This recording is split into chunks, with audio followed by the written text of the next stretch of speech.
Yo, what is up, everybody? How we doing? Spencer Israel, Mitch Hotch.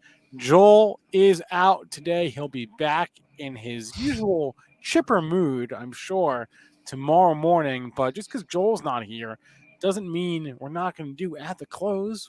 Got to do at the close. We got a half hour left in today's trading session, which means I don't know. Hurry up and place those orders fast. I don't know. I don't know what that means, Mitch. But regardless, we got some charts, we got some tickers. So let's talk it out. All right, it is time for pre-market prep at the close.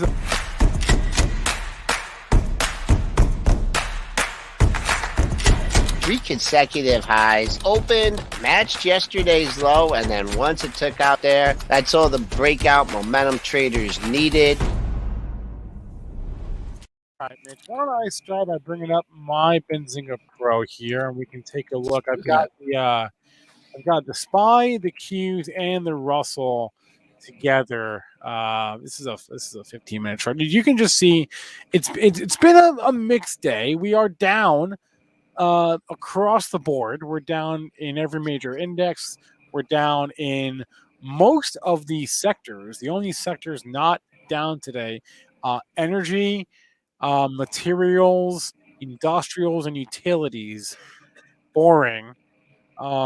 Everything else is in the red. They're not by a lot. It's a mixed day, wouldn't you say? Yeah, mixed day. I think, even the down moves, they weren't excessive. No. I think, it was kind of measured moves down. So it could be a pause in a new run or, a little bit move down. I didn't see big flushes out there. Now, one thing I think you and I need to start keeping track of is when Joel's out, how often does the market go down? Wait a minute. Correct me if I'm wrong. We're gonna have to start. Yeah. Well, the market. The thing is, though, whenever he's gone, well, let's see. There's two things to think about. So when Dennis goes away, something crazy always happens. It could be good or bad, but something crazy usually happens when he's gone. When Joel's gone, the market I feel like usually goes down. But it's not down man. That much. So because he's holding it up, man. We need Joel back, dude. Yeah. So he'll be back tomorrow. But yeah, so these are your major indexes. If we go look at like Bitcoin, for example, let's bring up that chart right now on the screen and take a look at Bitcoin. Why is my chart doesn't want to play ball?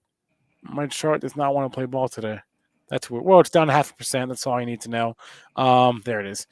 USO oil. I mentioned energy leading us higher today. Whoa, let's fix that chart. Zoom way in there. Oil. USO back to 79. The futures back to $111. We've now gone up $20 or $15 in crude futures since Wednesday. And yeah, energy is leading us higher here. If you look at all the biggest gainers of the day, they are all energy stocks. Yep. And the biggest gainers in the S&P. Biggest losers. Nothing really sticks out, I guess, outside of the airlines, right? Mitch, the airlines are all lower. You just mentioned, Depot and Lowe's are all lower. Casino stocks broadly lower. I mean, let's be honest, most stocks are down today. So I don't know. What do you make of this? I actually feel okay. I feel okay because if we were up another 1.5%, like it just makes me like the more violently we move, the more not convinced I am. But this is like a healthy, quiet day. Yeah, I think it actually is a healthy day. If I would have seen a flush down in the SPY below the 438 levels, then I'd be a little bit more concerned because that was big resistance for us. And then now, as long as we can hold above 440s, doesn't look too bad. That's the level that I'd watch on the downside. And if you actually start taking a look, we're actually starting to curve a little bit back on the 50, closer towards the 200. And we want to see that 50-day come back through the 200-day. That could be a real bullish signal as you got the death cross. Then, of course, you get what? Right after that, a cross right back. And it could have just been a fake out move towards the downside. So I would pay attention to that, see how you get that in the SPY. All right, here I got my moving averages up. So right. I thought that the death cross, which is what happened last week. Mm-hmm. Was it last week? Yeah, last Monday. Yep. So the death cross is a bearish indicator, is it not? Yes, but one thing that can happen is if we keep getting this price action that we're getting on the huge reversal after that death cross, because if you look at the day of the death cross, we were at the bottom of that range. Now we're near the top of that range. If you keep getting that action, you're going to get that 50-day to start curving right back through the 200-day, and that would actually give it a real bullish look. So, yeah, all right. If you sold it, if you sold everything on the death cross, you sold near the bottom. Sorry. Yeah, that's the interesting part. I mean, really, technically, you did sell at the bottom there on the death cross. So that's why, always when technicals, I say this on my show too, no technicals in 100% and like no reading is 100%. It's always kind of a self-fulfilling prophecy there. So there you guys have it. Death cross not looking like a death cross, right? So Donkin Dave just mentioned Warren Buffett.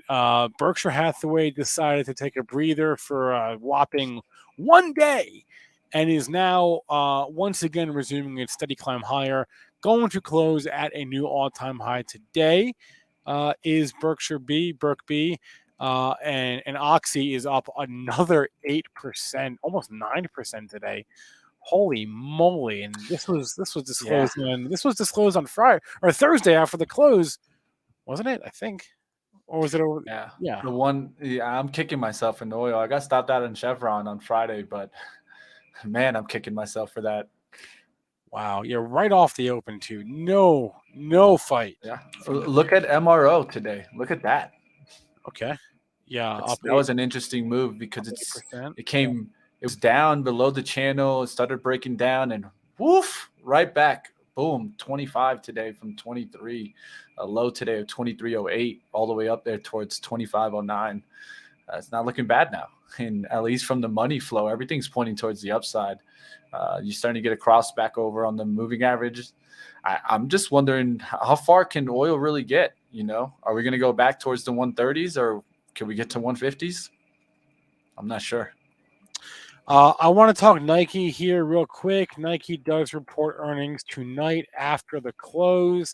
To give you guys some historical perspective here on how Nike tends to behave after earnings reports going back the last few years, the stock is really not very strong after earnings reports. If you just look at the last year and a half, the stock almost always trades down 1 day, 2 days, 3 days, a week, 2 weeks after its earnings report. If you just go back to the last year and a half, if you want to look at 2019 and the first half of 2020, the stock was always higher. But since COVID, really, the stock is almost always, not always, but almost always traded down following its earnings reports since the summer of 2020. Obviously, sentiment is going to be, they're going to use every trick in the book they can. They're going to throw every excuse that they can if the numbers miss. Inflation, supply chain, higher costs for labor, the war is impacting our ability to, our supply chain. Europe market is hurting because of the war, so they're going to throw the book at this thing if the numbers disappoint. Just to give you some context here, the numbers that we are expecting for Nike tonight, that we're expecting earnings per share of 71 cents on a revenue of $10.6 billion. Both of those numbers would be, if that's what we do indeed get, they would be a decline on a year-over-year basis. So the bar is low for Nike. Let's look at the chart here. Go to a daily. We're on a daily. The bar is pretty low. So let's see what they say. But if recent history is any guide, this thing could very well trade lower for the next 2 weeks. Yeah, I'm going to be watching Nike's report to really go off of probably Under Armour and see what happens in Under Armour. I feel like Under Armour has a real bearish setup right now. And then so if Nike's could get hit, I could see also Under Armour getting hit there. I see some resistance. It's just hanging out there. Oh, look at these Nike Under Armour charts. If you go back to July of last year. There you go. Yeah, they've been really weak. And identical. Yeah, identical. Yeah. So yeah, real fast on the Nike front, if we go to the peers tab here, we can presume that Nike's report will probably move Under Armour. It will probably move Foot Locker. It could move Skechers, SKX. That's pretty much it, I think. Oof. Well, one that looks really weak today, and I have to see if it was earnings, but DKS, Dick's Sporting Goods today, down 5%. How's that doing? Ouch. Down 5% today. Ouch. Yeah. Wow. Yeah, it looks like we have the Why Is It Moving reporting to retail and apparel. Yeah, I mean, it is trading down. I mean, when you take a look at it, there's some weakness in definitely this apparel game. Specialty retail also. I mean, I think inflation is just – I think you might see some consumer spending come down. It's going to be something I'm going to be looking at for potential reversals here. All right. Mitch, what else was on our list? Oh, the airlines, right? Because airlines are all weak today. We said this morning that the Boeing news could have an effect on the airline stocks. Boeing has bounced it's actually up from the open. The airlines, however, are all down from the open. Here's American. So we saw this happen this morning. I mean pre-market. I wasn't quite sure how it would play out after the open, but after the open, Boeing and airlines kind of went the opposite direction, which is interesting. Yeah, I think Boeing just got hit in the morning already, and American Airlines was actually like popping up close to the bell. If you look at the 9 a.m., you even got towards a high of 1674 there. It was trying to get on up there, and it gave a little fake out right out the gates. It kind of tried to go up there towards the 1660s and then just really flushed through. I actually got short on this one at the 42s, was able to get a good trade on AAL today, but UAL, I actually felt like had that connection. And I mean, same kind of chart there. If you look at UAL, you'll see it was actually rising into the pre-market right before the bell and then quickly just rug pull on that one. Yeah. In terms of trending stocks today, Tesla has been trending. I'm in new trends every day. I saw Elon Musk tweet that the first Berlin-made Tesla will be unveiled tomorrow. That does not actually. That tweet may have coincided with near the low of the day, which is interesting. The low of the day is 1:15. I think the tweet was at like 2:15, so like an hour later. High of the day came right off the open there in Tesla, but it is up. Interestingly, not a lot of tech is up today. Tesla is up, so kind of flying against trend there. Great day for Tesla. Yeah, great day for Tesla. I was watching it today. It was trying to fight down and it just wouldn't go down really. I feel like this is a stock that has a lot of potential catalysts. And I mean, not only coming up right now, you mentioning it, those European cars. I mean, you got the Texas factory. There's still talks about the semi truck. What happened to the semi truck? What happened to the Tesla semi truck? Yeah, it got pushed back, but I mean, at any point they could just be like, "Oh, we're gonna release it." So I'm keeping my eye on that. I think Tesla has some drivers in the works. Even though, we're going through these rough times, I understand why people are looking at Tesla.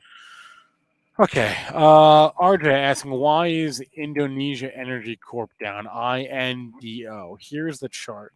Wait, where's the chart? There's the chart. Why is it down? So let's zoom out here. Okay.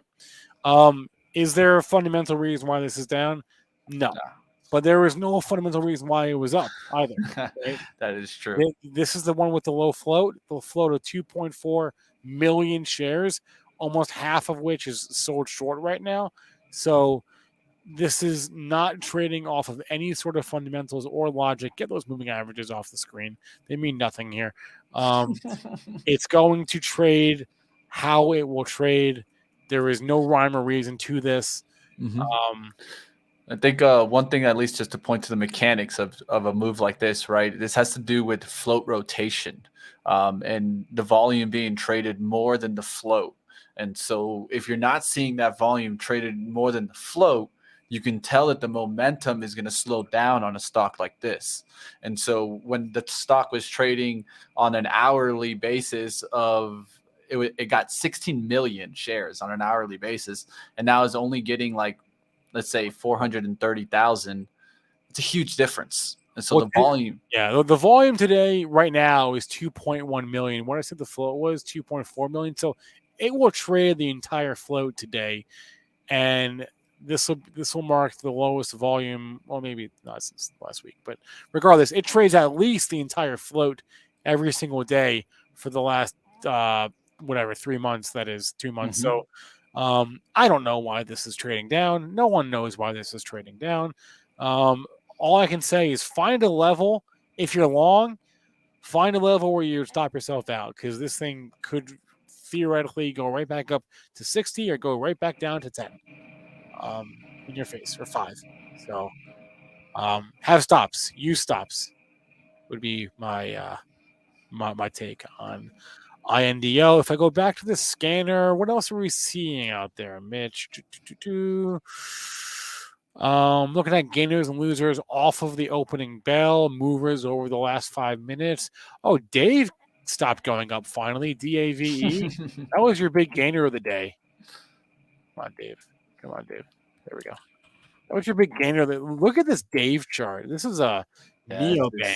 That's a squeeze. It also, I think it has a low float. See, so in this case, this is a nice little tip on Benzinga Pro. If you don't see us have any float data, just scroll down and look at shares outstanding. Okay, they're not the same number, but they're very similar. The shares outstanding will always be larger than the float, but it can also give you a really good hint as far as how big the float is. Like if your shares outstanding is below 100, you know your float's super low. In this case, it's 372 million, which is a lot. So the float could be anywhere less than that. So it doesn't give us a huge hint. In any case, this would be the largest wick we have in this entire move, which is probably concerning a little bit to people that trade off of wicks. But let's pull up the intraday chart here.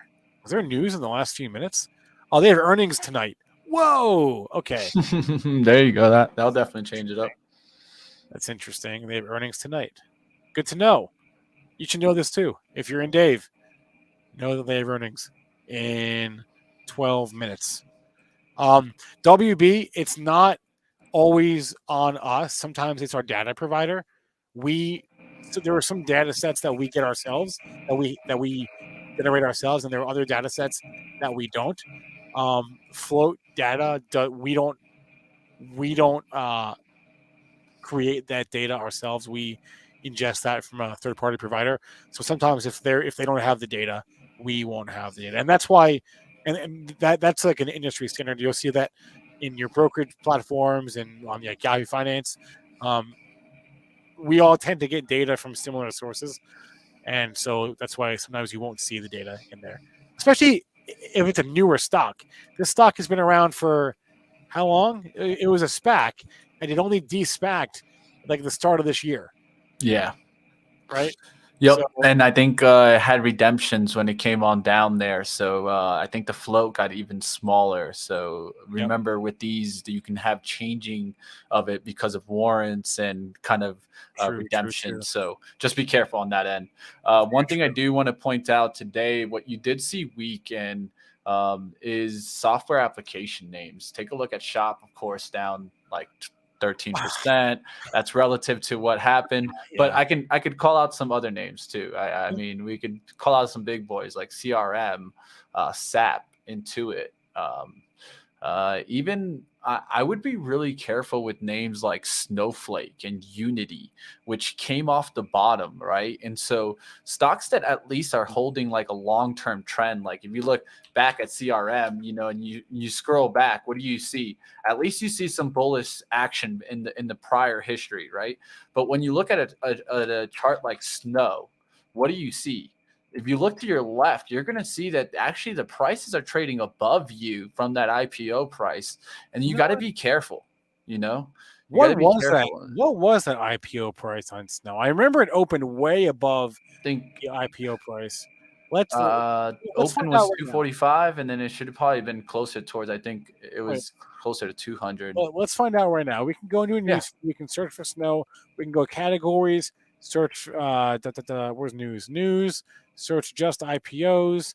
And then we're gonna have to go to the. Here we go. Okay, look, that took 2 seconds. IPO price 120. No, 120. Wow, that was your IPO Wow. price, and it opened at 245. So all right, Yeah. let's get out of that. Let's go back. Let's get out of that Yeah. filter. What about Unity? What did that one also? Oh, all right, let's check 'Cause I categories. feel like they're very similar. News, IPOs. Unity was IPO'd at 52, opened at 75. So Not too 52, bad. 52 on Unity, and then what I say 145 on Snow. Is that what I said? Or Yeah, it was supposed to be like 140 or 145, I think you said, and it got all the way up there. oh, it opened at 245, Yeah. and it IPO'd. God, goldfish memory. IPO'd at 120, and then That's okay, insane. So we're still above the IPO price. All the insiders are still in the black here. They're still up if they didn't sell, obviously, because they got all the way down to what 160 before. Okay, that's interesting though. So that 120 price is notable. We're obviously nowhere near that right now. But yeah, just be careful on those names. I feel like if there's any names that I've seen that are weak, when we do go down, it's those software names. Yeah. So just putting that out there to be concerned for breaking bottoms. I mean, if you know you're out, that's what always matters. Like Dennis always says, know you're out and know which level you're going off of. All right, earnings calendar for tonight. Dave should be on there. I don't know why it's not. That's my mistake because it should be. I'm the one that makes this info. Nike tonight. B. Riley, Electromechanica, Solo, 10 Cent Music, TME, and Golden Nugget, GNOG. Tomorrow How is morning. the golden nugget? Yeah. How is it? Pull it up. I don't actually know. That $6 has come down significantly since that deal. Let's just say that. That deal happened at like 18 and it's down towards 6. Ouch. Yeah, not the same deal that you got. I'm sure they take it back. Do a real deal. That'll hurt. That'll hurt. It's down about 65% since that. We saw DKNG also give up that March Madness kind of gains. So we'll see what happens in DKNG. I just don't know what to say about these gambling stocks. I don't understand. To tell you the truth, I'm more confused at when they're at these prices. There is some upside, but Penn looks bad today, man. It looks like it wants to come on down there. And So we'll does see. right. Yeah, it does. It doesn't look like a great chart. It doesn't look bullish to me. At least DKNG, I can kind of like lie to myself and be like, yeah, I kind of like the chart. But when I look at Penn, that chart does not look good to me. Yeah, not great. Yes, Shannon, thank you for pointing that out. I didn't get their Carnival reports tomorrow morning. Carnival, their timing is always super funky. Like they're like the only company I can think of where they routinely report earnings after 9 a.m. And so you can see the conference call. The conference call is scheduled for 10 a.m. tomorrow, which is unusual to have a conference call during market hours. And there, if you go back and do the newsfeed, this is another way you can, if you want to know, like, oh, I know a company reports earnings tonight, but I want to find out at what time it'll be out. You can go to the newsfeed, go to where's my earning? You go to news, right? You go to earnings, right? And then you just search for your stock. In this case, we'll do Carnival, CCL, and we can just look at prior quarters, right? So last time around December, it was out after 10 a.m. The time before that, it was at 9:15. The time before that, it was out in the middle of the day. That's bizarre. Like 9:15, July 2020. So it's routinely out very late in the morning. So that can cause some weird things. Plus, it's also trading over in Europe, I believe. So kind of a weird one there, but. Yeah, one thing that I'd mention is I'd be a little concerned about this one. I mean, if we looked at Q1, right, we probably had a lot of that the spikes in coronavirus that we were having on ships and things like that. So I'm a little concerned about Q1 and excited about Q2. I'll tell you guys that. I do think that Carnival is going to have a good summer. We'll see what happens here with their first earnings report, but it'll be interesting to watch. That's for sure. Ash says he or she is going on 3 Carnival cruises this year. Ash, let us know how that goes. Yeah, I'm going on I've been wanting to go on a cruise, but I haven't booked one. Yeah, I'm going on Royal Caribbean. I'll be going on Royal Caribbean. So at least, hey, we got a Carnival, we got a Royal Caribbean. Spencer, Norwegian, get on it. I know.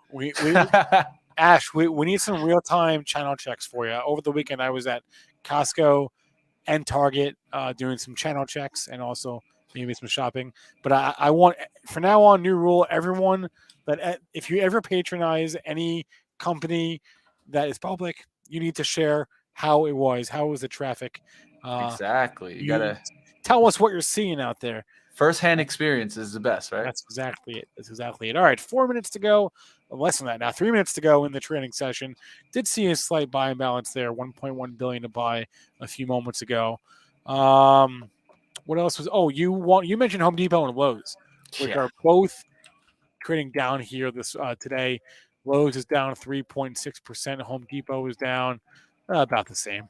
So I don't know why. Could just be a sector thing, but look at Lennar, down almost 5%. I was looking at the housing. Literally while you were talking there, Spencer, I was working in the back here, like housing.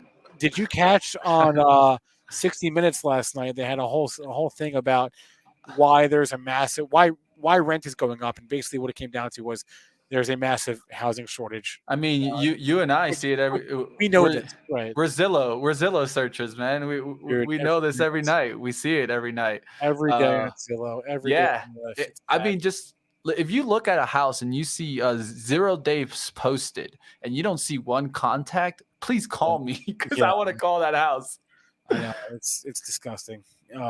There's like 100 contacts. It's gotten so bad, Spencer. I mean, I don't mean to put them out there, but these property management companies are just making an absolute killing on applications. Not even selling the dang thing. They're just getting applications left and right. The demand for rentals is through the roof. And a lot of it is what I see I heard, at least. I didn't get to see the 60 Minutes, and I'm looking forward to watching it tonight. But I heard a lot of this, like these investors and investor groups that are just taking a whole bunch of houses. And they got them probably on foreclosures or things like that through, the pandemic. And then they're just trying to put them up for rent. I'm not discounting that. I'm sure that that's playing a role.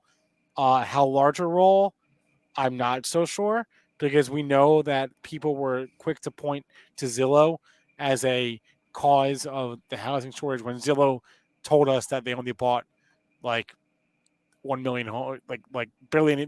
Zillow bought like barely any homes, right? So Zillow was not the problem.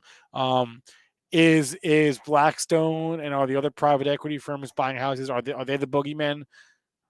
To some extent, sure, but I'm not sure how. Or maybe it's like the real estate platforms like Fundrise, which I've actually considered investing in myself as a hedge against rising housing costs, but unclear to me how big an impact any one of those forces is having. So anyway, we are under a minute now. Under a minute now, and we are trying to go higher here. Let's go to the SPY. There's the SPY. As we head now into the close, nice little green candle. Still red in the majority of stocks here. That's okay, though. We don't have to go up 2% every single day. Oh, look. Boom. There's the bell. Time flies when you're having fun.